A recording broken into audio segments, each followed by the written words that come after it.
Voy a invitarles que abran sus Biblias en el libro de Josué, capítulo número 6. Josué, en la palabra del Señor, capítulo número 6. Cuando lo encuentre, diga amén. Bien fuerte y audible. Josué, capítulo número 6.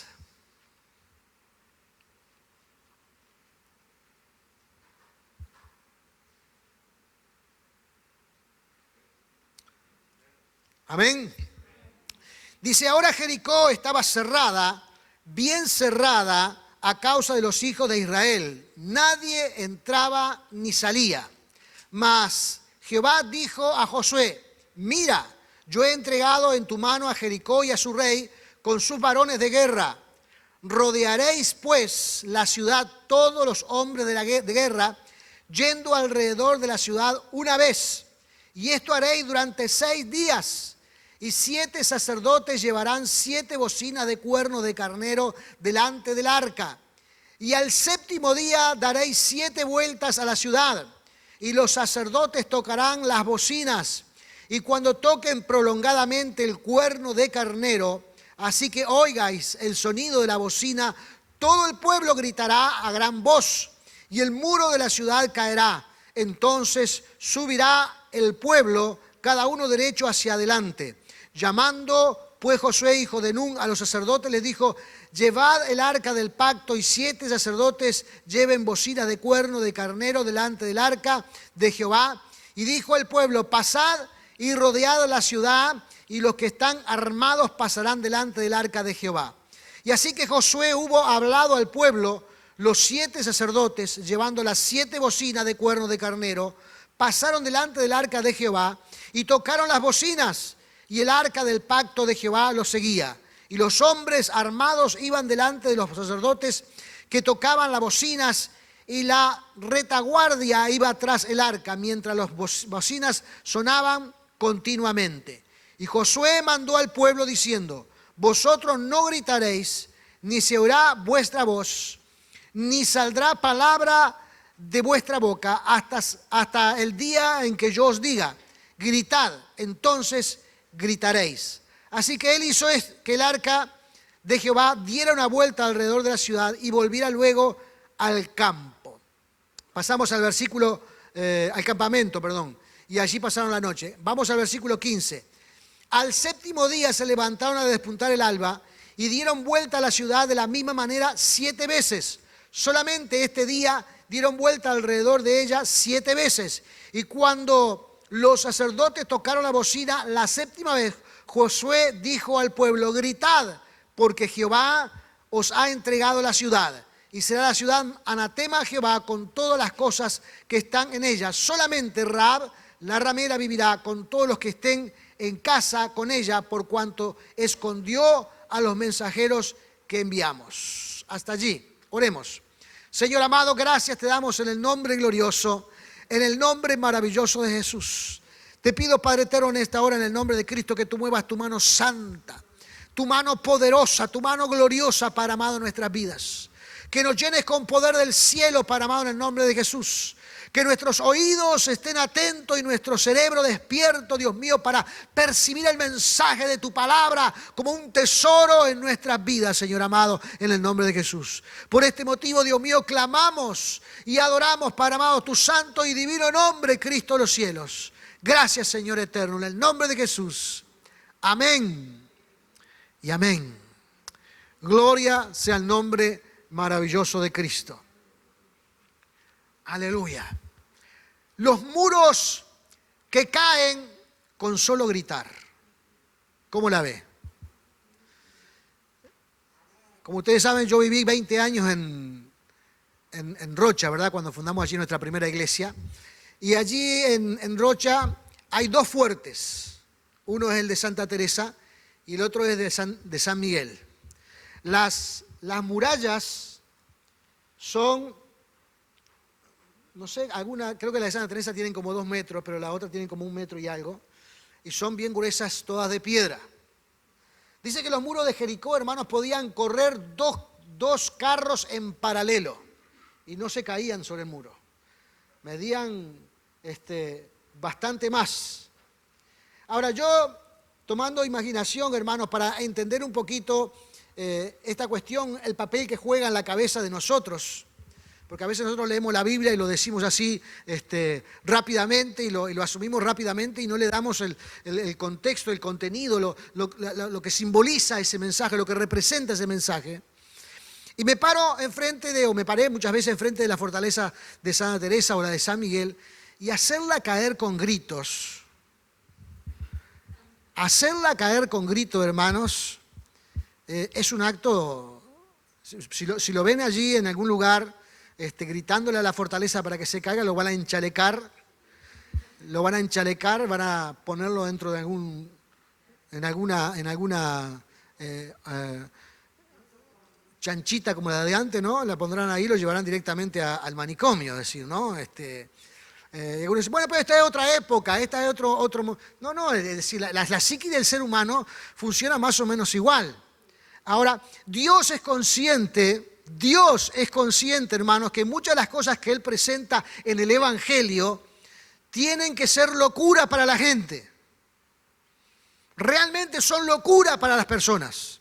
Y lo manifiesta, por ejemplo, en Primera de Corintios. Vamos a ir a Primera de Corintios, capítulo 1, versículo 18, que dice, porque la palabra de la cruz, ¿cuál es la palabra de la cruz?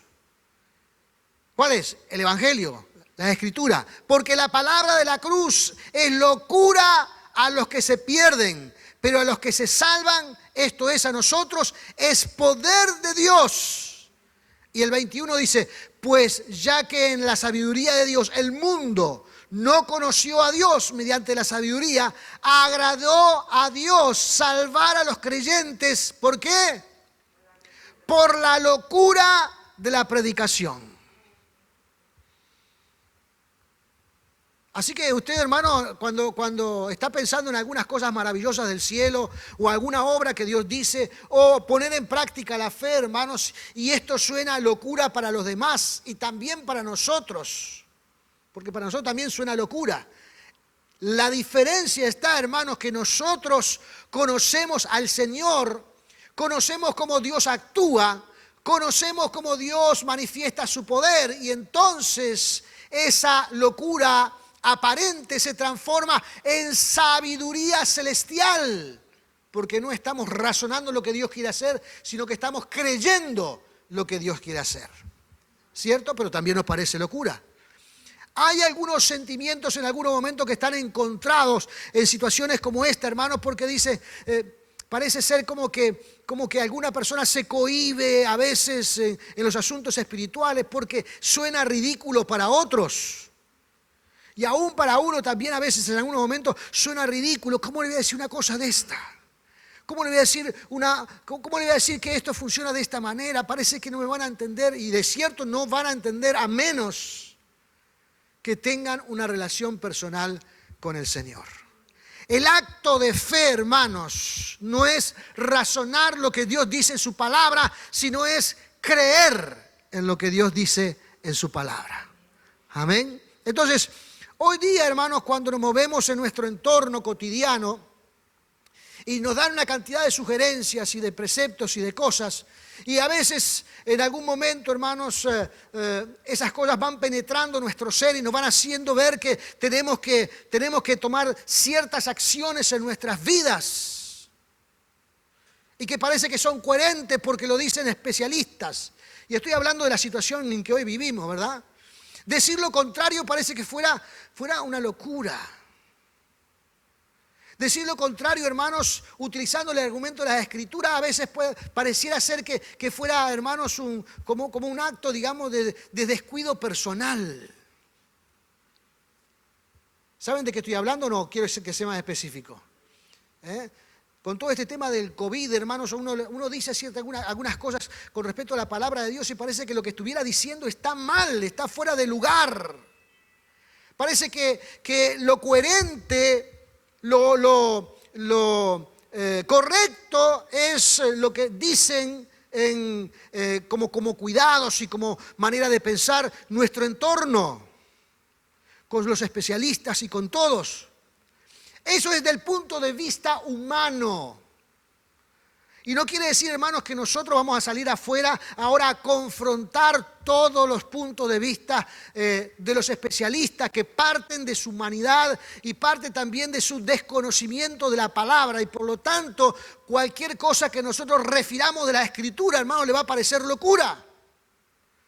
Porque nosotros estamos parados mirando de otro lugar. Y a veces cuando las personas dicen, sí, pues usted no puede estar haciendo esto, yo creo en que Dios me guarda. Uy, este está pirado con la religión. Uy, este agarró la religión y se le fue el mate para otro lado. Y esto es correcto que piensen así. La Escritura, hermanos, nos dice que Dios sabe que va a existir, hermanos, este momento donde estaremos confrontados ideológicamente con la humanidad. ¿Por qué? Porque nosotros conocemos al Dios verdadero. Y por eso dice el versículo 21, pues ya que en la sabiduría de Dios el mundo no conoció a Dios, es decir, no saben nada acerca de la fe, no saben cómo la fe funciona, no saben qué es lo que nos inspira, no entienden estas cosas, son ajenos a las verdades espirituales. Dice, el mundo no conoció a Dios mediante la sabiduría, agradó a Dios salvar,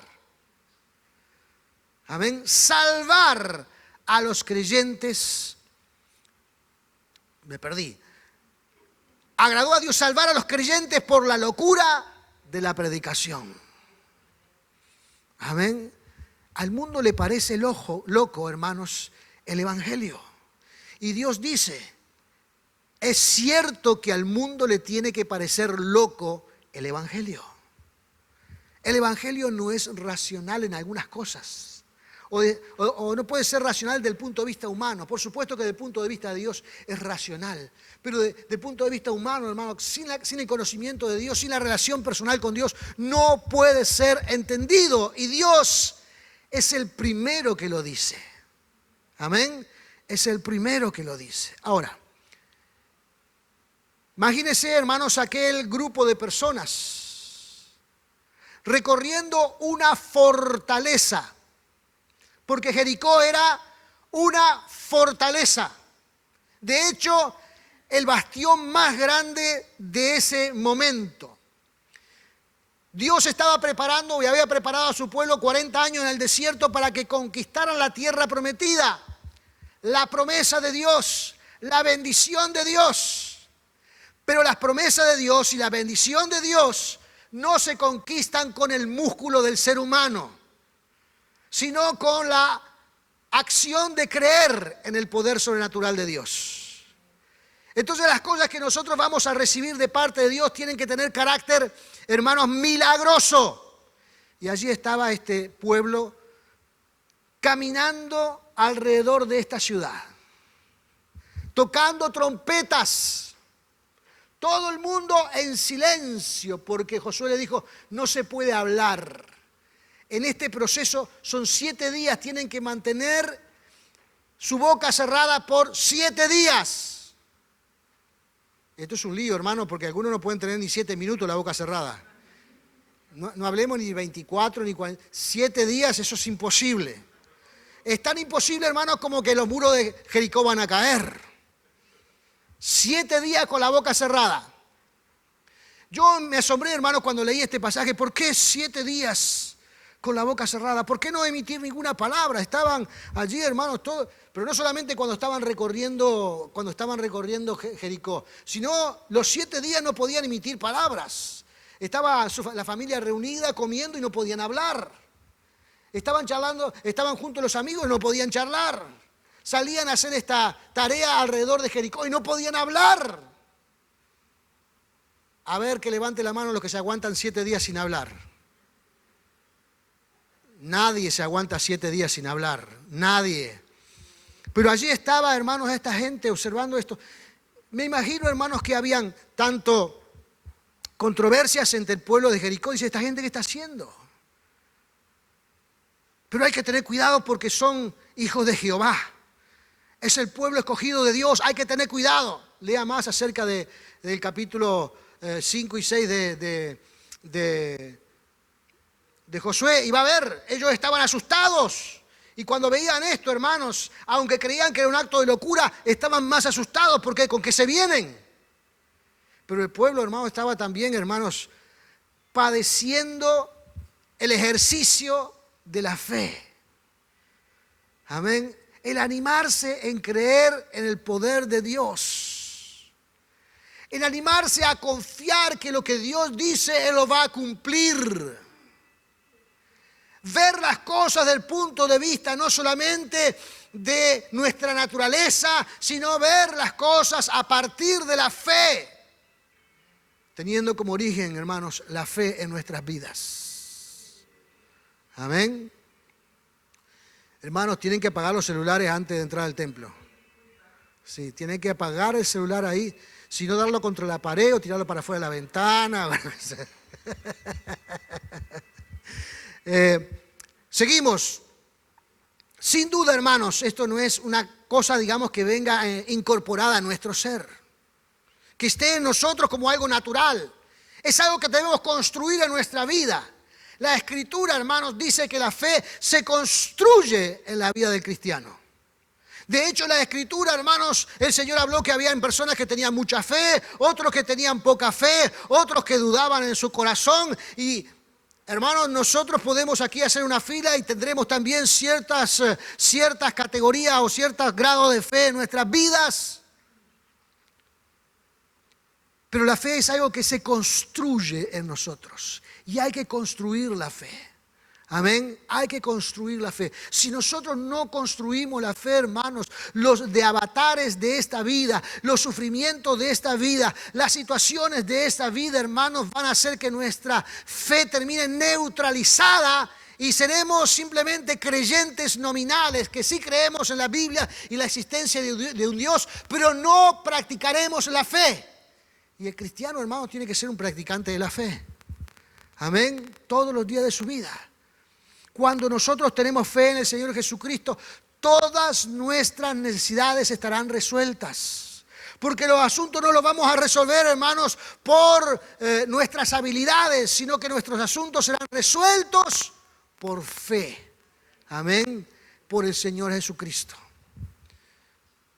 Esta gente estaba rodeando la ciudad de Jericó con muros inmensos durante 6 días, una vuelta, y se iban al campamento. Y el otro día una vuelta y se iban al campamento. Amén. Y algunos dirían, ¿qué locura es esta? ¿Qué es esto que Dios nos ha pedido? ¿Qué es esto que Dios nos ha pedido? Pero allí está la promesa de Dios. La tierra prometida era la promesa de Dios. Dios dijo que había entregado a Jericó en manos del pueblo. A pesar de que estaba cerrada, muy cerrada, dice allí la Escritura, Dios había entregado a Jericó en el pueblo. Y esa era como la puerta de entrada a la bendición. Si conquistaban Jericó, alcanzarían la bendición de la promesa de Dios de habitar en toda la tierra prometida. Amén. Y a veces, hermano, ese es el punto. El obstáculo inmediato que tenemos enfrente. La situación inmediata que tenemos enfrente es la puerta de entrada a las promesas del Señor. Porque si nosotros no podemos librarnos de esa situación que tenemos inmediata, no podemos librarnos de ese problema, no podemos librarnos, hermanos, de esa situación que se nos presentó enfrente, entonces no entraremos a la bendición. Para poder entrar a la bendición hay que poner en práctica la fe, porque una vez que nosotros entendemos el funcionamiento de la fe y cómo Dios actúa en fe, entonces, hermanos, todas las cosas vendrán, dice la Escritura del Señor. Amén. Todo lo demás vendrá, pero hay que animarse a creer. Seguramente, hermanos, le van a decir que es loco, que está hecho un fanático. Seguramente le van a decir que la vida espiritual no se lleva de esa manera. Seguramente le van a decir una cantidad de cosas, y eso está bien que se lo digan. Dios dice, hermanos, en Corintios, que está bien que se lo digan, porque entonces sabrán que el principio que usted está empleando no es un principio, hermanos, humano, sino es un principio espiritual. ¿Entiende lo que digo? Es un principio espiritual. Pararse, hermano, enfrente de una fortaleza y gritar para que los muros caigan, racionalmente, hermanos, es una locura. Pero curiosamente el pueblo de Jericó, hermanos, sabía y se sentían intimidados porque sabía todo lo que había pasado con este pueblo, porque Dios lo había bendecido, milagro tras milagro. Y eso es, a veces hay personas que se sienten bien o maravillados porque ven en sus vidas milagro tras milagro. Pero todavía hay como una especie de pared que no los deja creer. Pero está el otro grupo, hermanos, que dice, no, esta gente está mal. Esta gente se le fueron los jugadores. Tiene una ausencia del plantel en su cabeza. Se le desaparecieron los caramelos. Ya no están más allá arriba. Entonces dice, están locos. A veces, hermanos, nosotros mismos entramos en una especie de duda y decimos, pero ¿qué estoy haciendo? Me parece ridículo lo que estoy haciendo. Cuando todos los demás dicen cosas que debo de hacer y que debo practicar y que debo vivir. Y no lo estoy haciendo, me parece que es algo ridículo. Nosotros también tenemos que luchar con nuestra humanidad, hermanos, para que no fracasemos. En medio, hermanos, de lo que Dios nos quiere enseñar.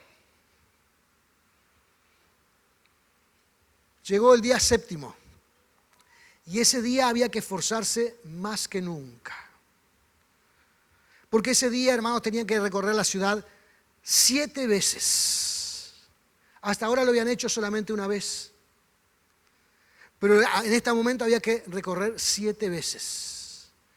7 jornadas. 7 recorridos alrededor de Jericó. Y una vez que terminaban esa recorrida, comenzaba, hermanos, el desafío entre la obediencia a Dios, las dudas y el pensamiento de qué será lo que piensen los demás de mí. ¿Qué será lo que piensen los demás de mí? Porque esa es una de las cosas que a veces nos pasa, ¿no? No, ¿qué van a decir los demás? Fíjese, ¿qué es lo que van a decir los demás? Pero ahí están parados enfrente de Jericó, completando el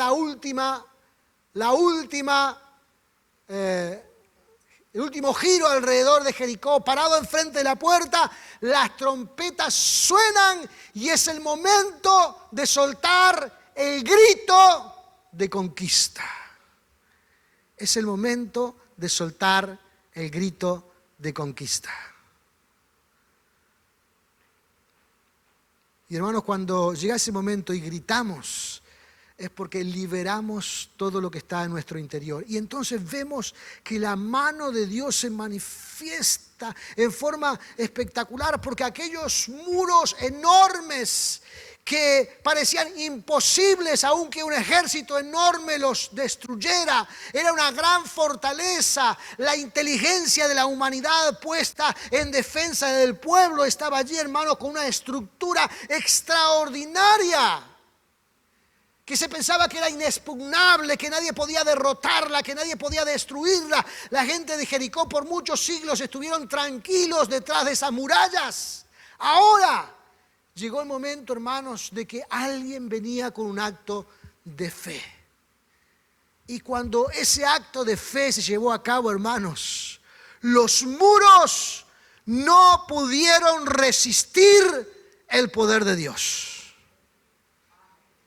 Los muros, hermano, aquella magistral fortaleza, no pudieron, hermanos, resistir el poder sobrenatural de Dios. Y aquí, hermanos, es el contraste maravilloso, hermanos, de la inteligencia del hombre puesta, hermanos, para defenderse entre el poder y la magnificencia del Señor. Todo fue destruido en un instante. El hombre comprobó, hermanos, que delante de Dios nada puede hacer. El hombre entendió que delante de Dios no hay forma de resistirse. Está delante del soberano, Está delante del Todopoderoso. Está delante de aquel, hermanos, que ha regido las leyes naturales de este universo. Y lo que Él pone, allí va a estar. Y lo que Él saca, allí va a desaparecer. Pero para el judío en ese momento, hermanos, delante de sus ojos, vio el milagro sobrenatural de Dios, sin tener ellos que hacer nada más que recorrer 7 veces y gritar en un momento determinado. Amén. En nuestras vidas, hermanos, esta lógica espiritual se tiene que vivir. Usted tiene que vivir esta lógica espiritual. Nosotros tenemos que vivir esta lógica espiritual. Amén. Y tenemos que, hermanos, ponerla en práctica a pesar, hermanos, de las reflexiones o críticas del mundo que lo van a decir y que Dios sabe que lo van a decir. Que van a pensar que es una locura. Y quizás, hermanos, hay como una especie de estrategia aquí en pensar de que Dios va a demostrar su poder, a pesar que la gente crea que es una locura. Y nosotros, hermanos, como hijos de Dios, tenemos que alejar las dudas, las preocupaciones. Incluso, hermanos, tenemos que alejar nuestras vidas, aquellas incomodidades que produce la fe en nuestra vida, hermanos, como el ridículo. Algunos piensan, hermanos, qué ridículo lo que estoy haciendo, qué ridículo. A veces no se va a orar por un enfermo porque es ridículo. A veces no se da una palabra confrontativa en un momento puntual sobre una persona porque pensamos que es ridículo, nos estamos exponiendo. A veces pensamos, hermanos, que decir algo con una cuota importante de fe es ridículo delante de las personas. Y déjeme decirle, Dios sabe que esto va a ser ridículo para aquellos que no conocen a Dios. Pero somos nosotros, hermanos, los que creemos en el Señor. Jesús dice, hermano, aquel que me niegue delante de los hombres, yo lo voy a negar en el reino de los cielos. Es que Dios está diciendo, tienes que soltar lo que está en tu vida, tienes que soltar lo que está en tu ser, tienes que vivir de acuerdo a las leyes espirituales. El mundo y los rudimentos de él no te pueden gobernar, tú estás en otra situación. Tienes que vivir la vida espiritual con intensidad. Y cuando se presente el obstáculo, Dios te va a dar la estrategia para soltar y hacer que esa situación desaparezca en el nombre glorioso y maravilloso de Cristo Jesús. Es tiempo de creer en el Señor, hermanos. Es tiempo de vivir con fe. Yo veo, hermanos, que hay hermanos que están perdiendo la pasión en la casa del Señor, la pasión en el servicio, la pasión por testificar, la pasión de hablar. Y no han dejado de creer, saben de Dios, creen en la palabra de Dios. Pero las circunstancias en que este año, que se ha prolongado bastante, han hecho que la pasión mengüe porque parece que las otras cosas lo están ahogando. No deje que nada lo ahogue en este tiempo. No deje que nada frustre su fe. Amén. Crea en el poder sobrenatural de Dios. Sepa que Dios tiene las cosas bajo control. Sepa que el obstáculo que aparezca, usted lo va a llevar o lo va a saltar en el nombre de Jesús. Que la estrategia espiritual que Dios le está dando es lo que usted espera que Dios bendiga su vida. Gloria sea el nombre de Jesús. Así que crea en el nombre del Señor. Póngase de pie en esta hora. Aleluya. Póngase de pie en esta hora. En el nombre de Jesús. Cierre sus ojos. Incline su rostro. Y alabe al Señor por un momento, hermano. Porque esta verdad no la tienen muchos. Ha sido revelada a unos pocos que se animan a creer y a practicar la vida espiritual en fe en el nombre de Jesús. Así que crea en el nombre de Cristo, cerrando sus ojos y alabando al Señor y agradeciendo al Cristo de la gloria de que Él lo ha llenado con poder y con bendición de lo alto. Aleluya. Alaba al Señor diciéndole: Jesús, gracias, Dios mío, porque en tu palabra tú me has entregado las herramientas para enfrentar las circunstancias de la vida, Señor amado. Señor amado, en el nombre de Jesús, aleluya. Oh Dios mío, en el nombre de Cristo, llena mi vida de pasión por servirte, por hablar de ti, por testificar, por comunicar tu palabra. Señor, lléname de pasión, Padre amado, en el nombre glorioso, en el nombre maravilloso de Cristo Jesús. Tú eres un Dios poderoso, un Dios eterno, un Dios maravilloso, y en tal sentido te ruego, Padre amado, en el nombre de Jesús, que tu gloria, tu poder y tu bendición sea sobre nuestras vidas, Padre Celestial. Señor, te alabamos en esta hora, Padre. Te alabamos en esta hora, Cristo del cielo. Te alabamos en esta hora, Padre Santo, aleluya. Tú eres poderoso, Señor amado. Tú eres glorioso, Padre Celestial. Llena nuestras vidas, Padre amado, con el poder del cielo, Padre amado, en el nombre de Jesús. Oh, Cristo de los cielos, Señor amado, que ese sentimiento al ridículo, Padre amado, aleluya, que a veces nos confronta, Señor amado, no apague, Dios mío, la pasión por ti, Señor amado. No apague la pasión por ti, Cristo de los cielos. Señor, que podamos, Dios mío, aleluya, confrontar estas ideas o ideologías o nuevos conceptos en este mundo, Padre amado, a la luz de tu palabra. Ella tiene la respuesta a todo, Señor amado, en el nombre de Jesús. En el nombre de Jesús. En el nombre de Jesús. Te alabamos, Padre del cielo. Te alabamos, Cristo eterno. Te